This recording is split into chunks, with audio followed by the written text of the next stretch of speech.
Hey, good morning. Good morning. What's up? It's Kyle Henderson, Bama Football of YouTube, coming to you from beautiful Tuscaloosa, Alabama. Let me know where you guys are watching from inside the comment box. Alabama now 5-1 on the season following a 26-20 victory over the Texas A&M Aggies. Let me know where you're watching from and give me a roll tide inside the comment box. Things continue to go well for the Alabama Crimson Tide, winning 3 consecutive SEC games and 2 very difficult games on the road. Playing at Stark Vegas was difficult with the Cowbells, and then Alabama does it again, this time in front of 108,000 screaming Aggie fans. Alabama comes out with the dub, now 5-1, 3-0 in SEC play atop the SEC West. Today, I want to take your calls as well as tonight. So how Sunday usually works is I have a 12 p.m. show on Sunday where we recap the game. We talk about what we learned. I also have the videos, the press conferences from last night, and I want to take your call, get your assessment, and then I have my additional call-in show on Sunday night at 7 p.m. Central Time where you guys can call in. We'll break down a little bit of what we learned from A&M, but kind of a compilation of the season through 6 games of the season, as well as start to look at the next game, which is Arkansas, which will be 11 a.m. Central Time. It's Alabama's homecoming game. The Hogs coming off a loss against Ole Miss and Lane Kiffin yesterday. With that said, let's go right to the phone lines. And we got a 251 calling in right now. Hey, good morning. You're on the line with Kyle Henderson. Who am I on the line with and where are you calling in from? Hey, Kyle, it's Robert from Mobile. Robert, what's up, man? I appreciate you calling in from Mobile. Hey, man, the defense is definitely elite. It is. I'm ready to say Alabama's defense is the best in college football.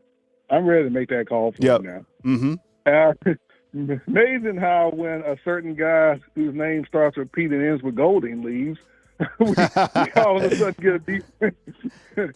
We all of a sudden get a defense that we believe is the best in college football. They've gone from being just good enough to being elite again.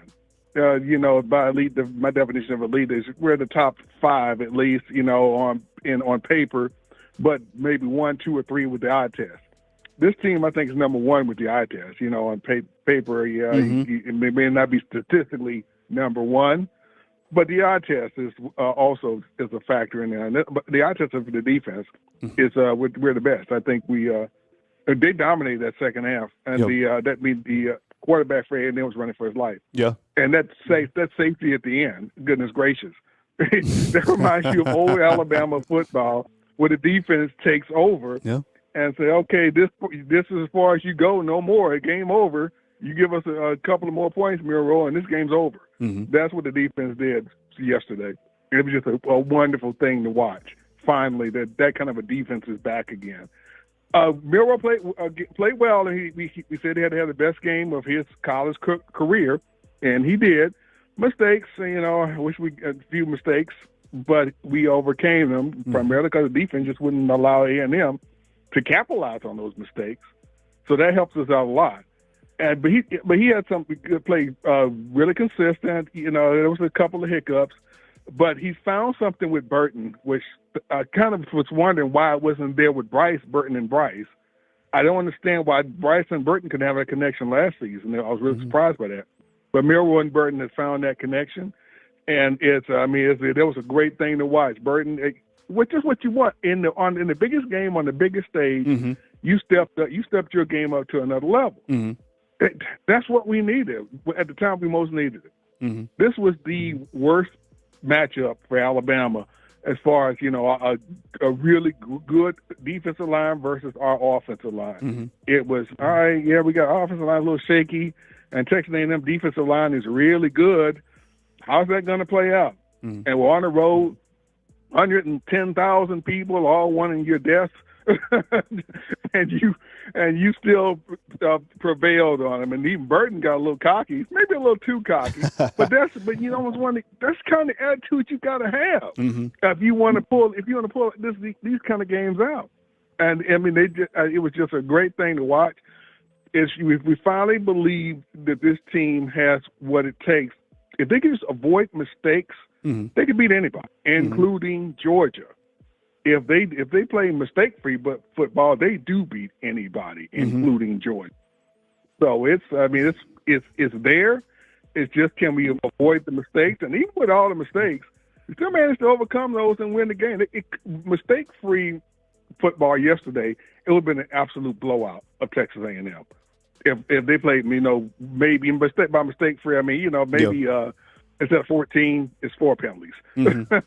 and no interceptions and no hiccups at the end, throwing the ball to the man when you're supposed to run the clock out.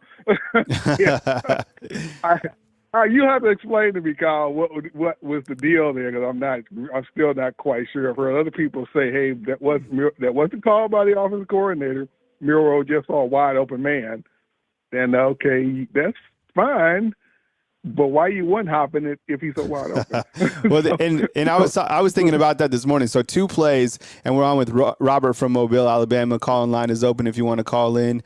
Call-in line at the bottom of the screen, 205-850-1994. Robert, his first point, talking about the Alabama defense, and I think the defense is absolutely elite. A big component to that is certainly Malachi Moore, who went out with a twisted ankle.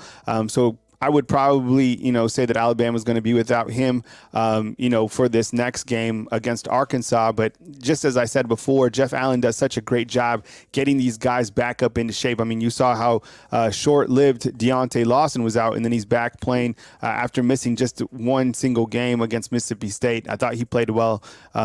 The defense overall is great because the secondary is playing at such a high level. You're starting to see more of the defensive line. In fact, did you know last night with the defense, it was Tim Keenan that led the entire team with defensive tackles with 8. We talked about Tim Keenan going in his continued high-level play. And how about Justin Mbogbe? He played fantastic as well. I mean, those guys up front dominated Texas A&M.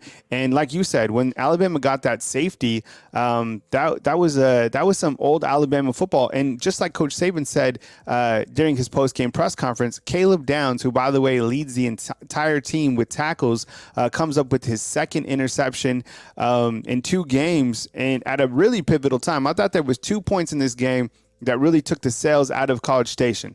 And number one was Jalen Milroe when he connected with Isaiah Bond for a 52-yard score. You saw the crowd silence.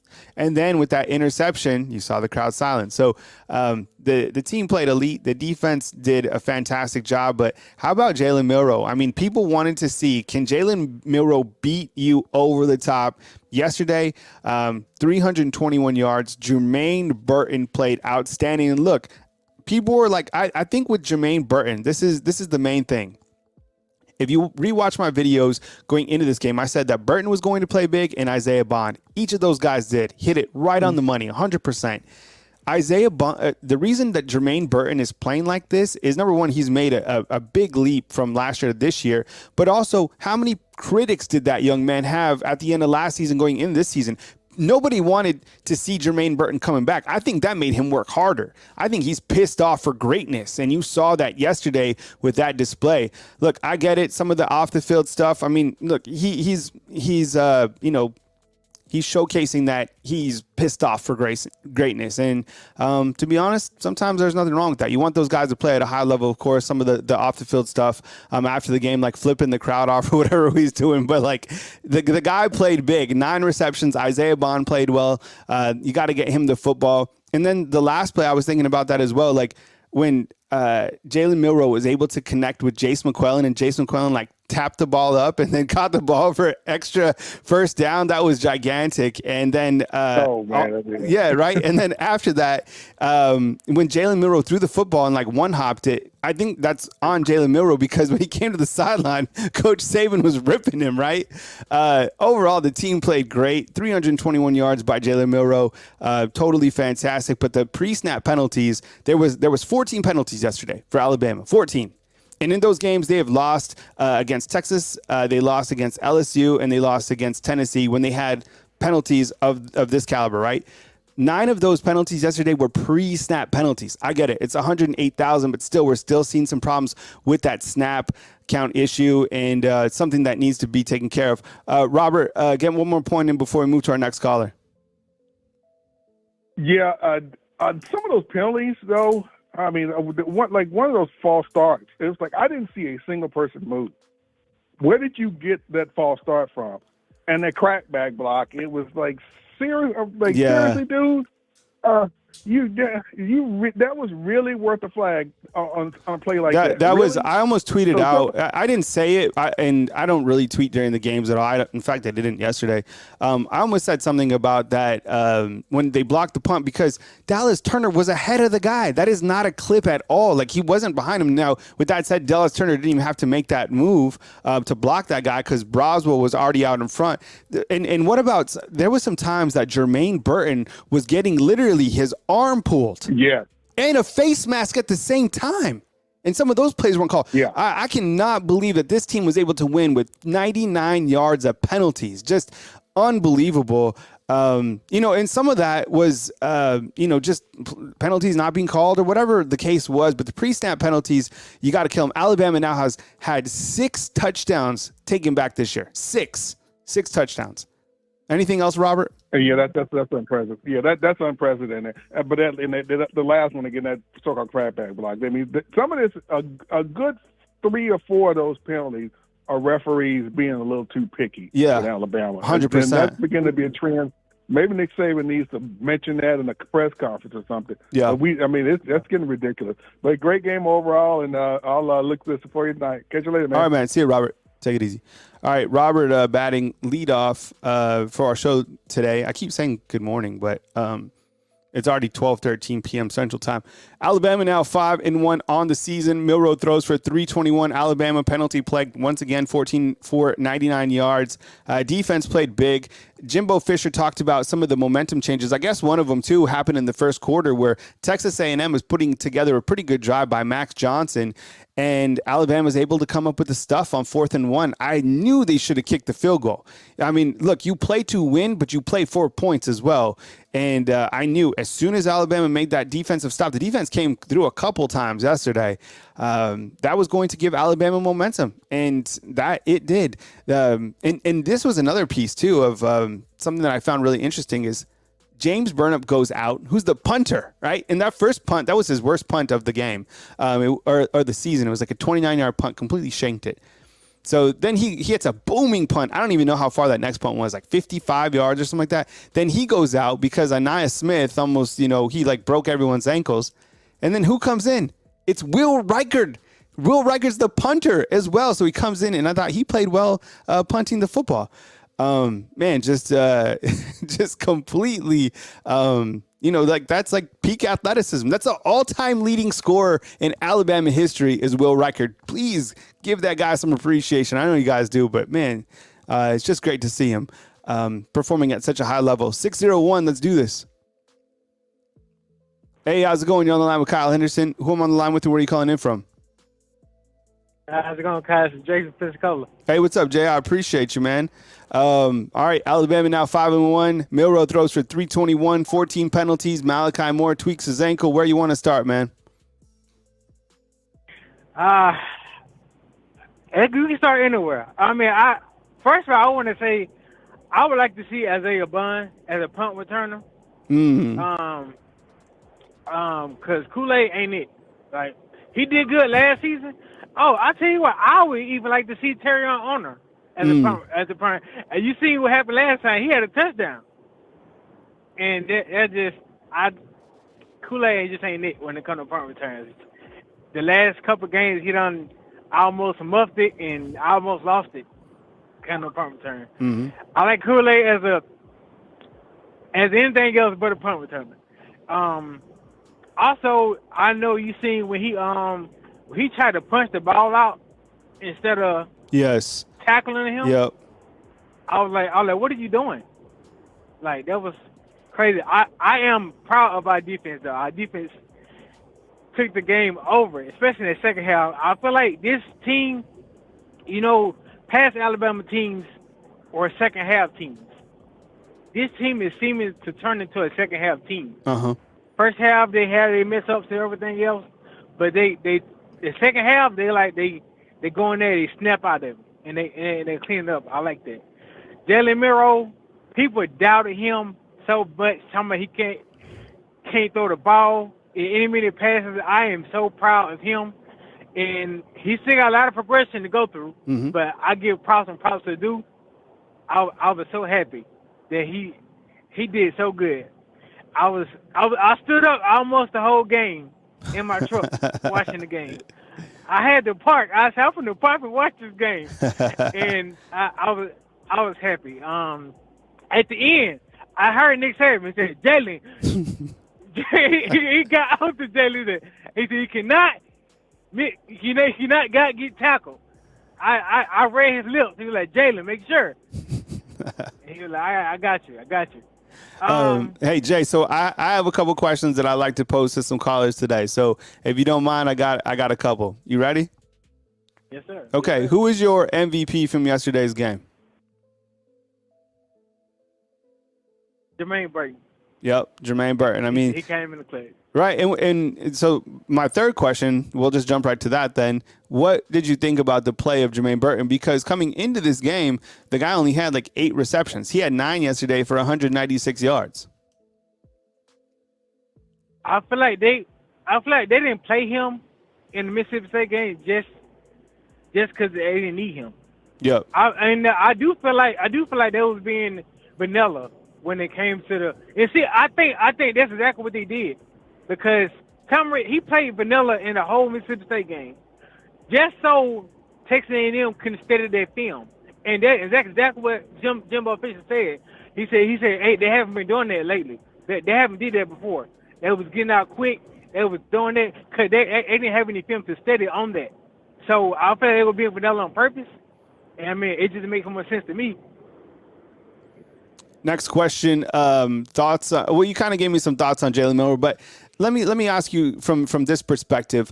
Now that you've seen him throw for 321, are you completely sold on Jalen Milroe? I mean, I know you've been good on Jalen Milroe, but I mean, 3-21, that's got to silence even more critics that he had about his deep ball. And the great thing about him yesterday, and with Tommy Rees, is they let him throw the ball.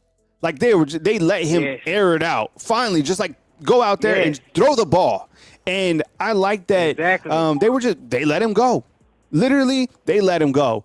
And I think that with what we saw yesterday, if it's Bond, if it's Burton, let those guys, because what's going to happen is, since they're going to crowd the box and challenge Jalen Milroe, you're going to have more man coverage situations on the outside where those are contested balls. So Milroe, get the ball there and let your wide receiver make a play, which those guys did yesterday.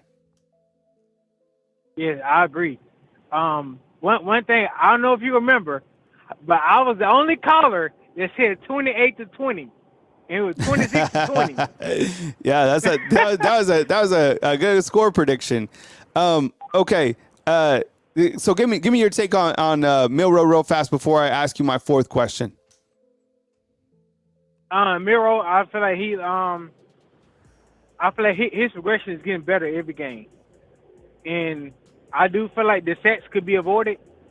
Texas A&M defense, they when it came to the run, that was tough. Like we couldn't do anything. But I feel like if you just throw the ball off to the crowd instead of getting sacked, that'll be a good thing. I just feel like he needs to practice more on throwing it away or running. Mm-hmm. So he won't get sacked. The sacks are totally on his fault. So except for Coach Smoot even said on the show, you can't stop all 7 guys if you got 5 guys up front. Yep. So I mean but Jalen Milroe, I give him 8 out of 10. Okay, and let me ask you this. And this is my last question to you, Jay. We're on with Jay from Pensacola. Future game that concerns you is you got Arkansas, you got Tennessee, you got an open week, you got LSU, you got Chattanooga, and you got Auburn. Those are Alabama's games that are remaining. Are there any games within that stretch that concern you? The only 2 games I'm concerned with. I feel like the Tennessee game gonna be a shootout. Mm-hmm. The Arkansas game gonna be a shootout. I was part of Ole Miss. I watched that game. I feel like to start off, I feel like Ole Miss was gonna take off on Arkansas, but Arkansas is still in there. Yep. But I feel like the LSU game, I feel it's gonna be. I'm circling the LSU and the Auburn game because I don't care who beat Auburn. Auburn can go 1-10 but they're gonna play Alabama Hell to yeah. their heart. Hell yeah. But LSU game, I watched that Missouri game, Missouri LSU. Yep. I was so disappointed in Missouri. Missouri had that game won, Mm-hmm. but Jaden Daniels, in my opinion, he's maybe the best quarterback in the SEC. The LSU game, we can stop yelling Jaden Daniels. Yep. The guy, the guy has certainly, his accuracy has really impressed me. Yes. Hey, I mean, He hasn't threw any interception this year. Dude, his accuracy is unbelievable. Honestly, I mean, kid can certainly spin it. Hey Jay, I got to move to my next caller, man, but I appreciate you calling in, and we'll catch up soon. Have a good one. Roll Tide. All right, man. Roll Tide to you. Okay, all right. We go back to the phone lines. Calling line is open 205-850-1994. We go to our next caller, and we start right now. Hey, I hope you're having a great day. You're on the line with Kyle Henderson. Who I'm on the line with, and where are you calling in from? Hey, what's going on there, Kyle? It's Demetrius from North Carolina. Hey, what's up, Demetrius? I appreciate you calling in, man. Alabama now 5-1 on the season after taking down Texas A&M. Take it away, man. Welcome to the show. I'm taking it away. Yeah, the defense, each game, they keep progressing more and more and more. I mean, is it elite like the elite defense we have? Not yet, but by their stride of the LSU game, they're gonna be there. And I shout out to Kevin. I'm gonna keep saying that. Shout out to Kevin Steele and the defensive staff. Hey, they got them young men on the road, as an Alabama fan, that makes my heart feel good that they returning back to that elite status and putting fear in people. They're gonna have to game plan something else. But the only thing I have to say is this undiscipline on the offensive side of the ball. I scratched the right side of my temple. I believe I got a little ball spot going right there. I mean, come on, this the third year in a row now the undiscipline primarily on the offensive side of the ball. I mean, we see what the problem was on the defensive side of the ball was. Hey, Pete, the offense covers you for years. So, Lane Kiffin, we more than happy for you to take him. But, as far as the offense, let me jump back to the special teams. Shout out to the special teams.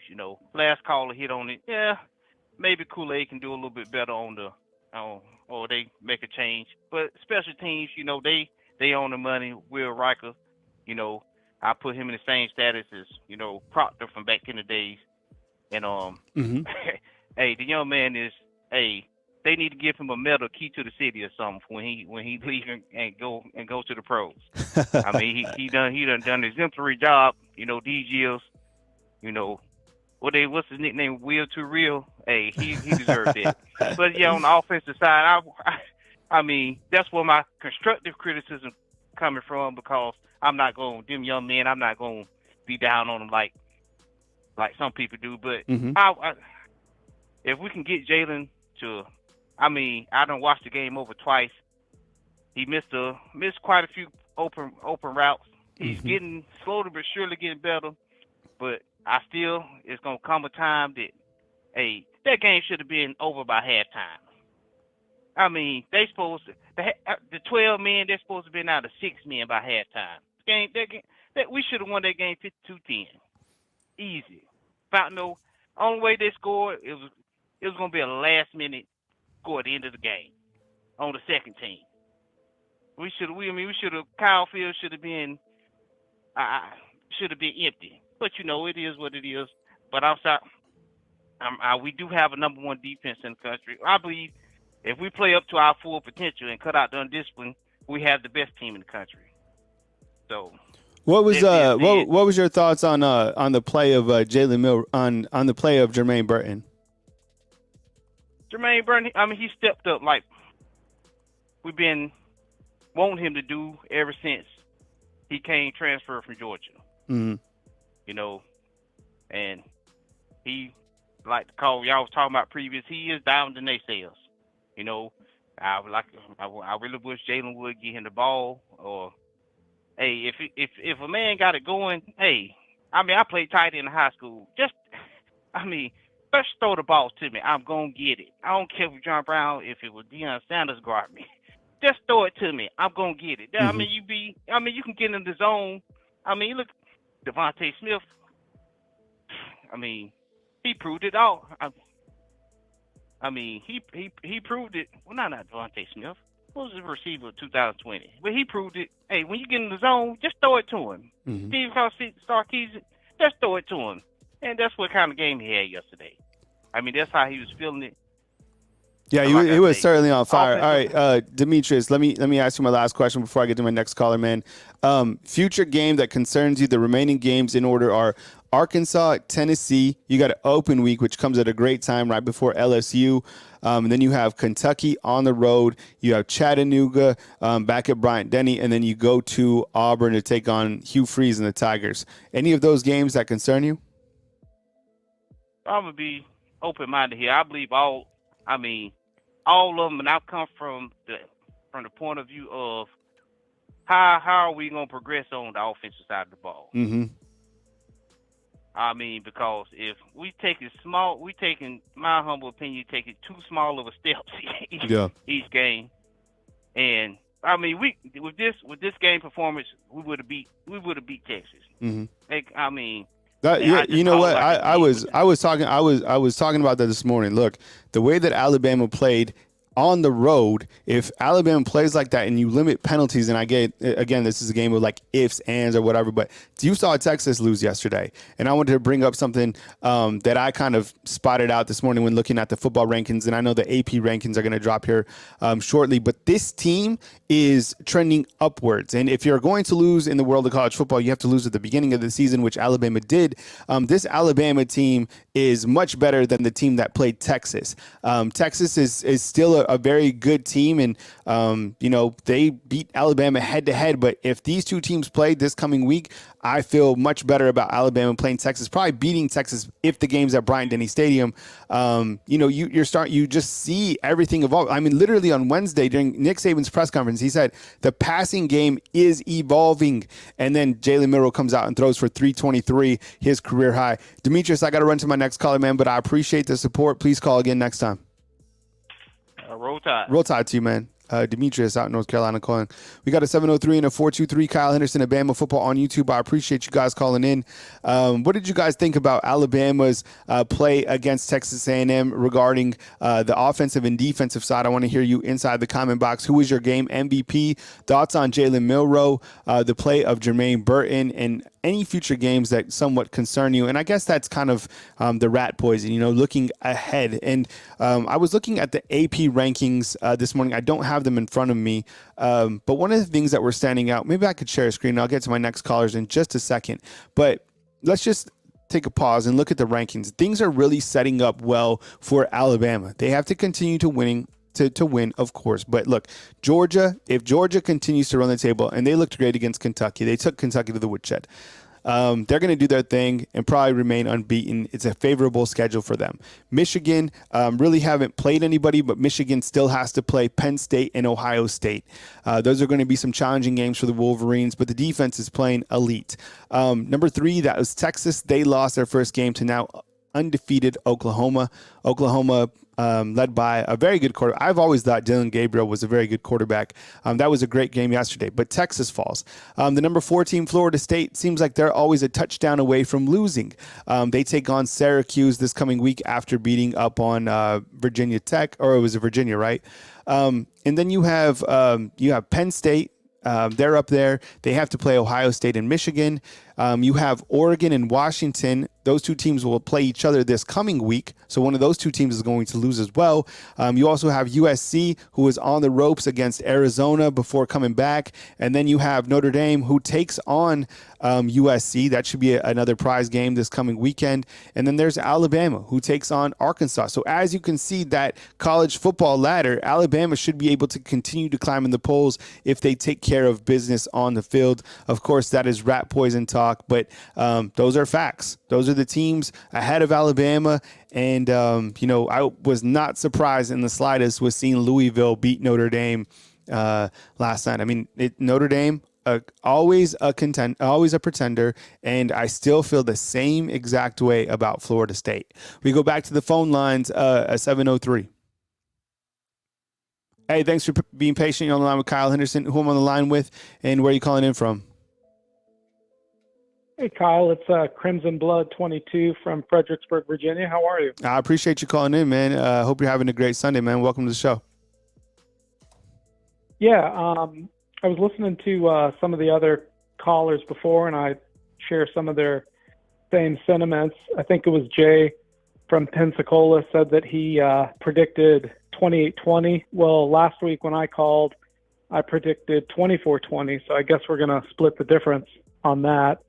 And in reference to the other caller talking about giving Will Reichert the keys to the city, I am all for giving that young man a statue in front of the stadium. So maybe he and J.K. Scott back from old. So I think they definitely deserve some statues outside of Bryant Denny.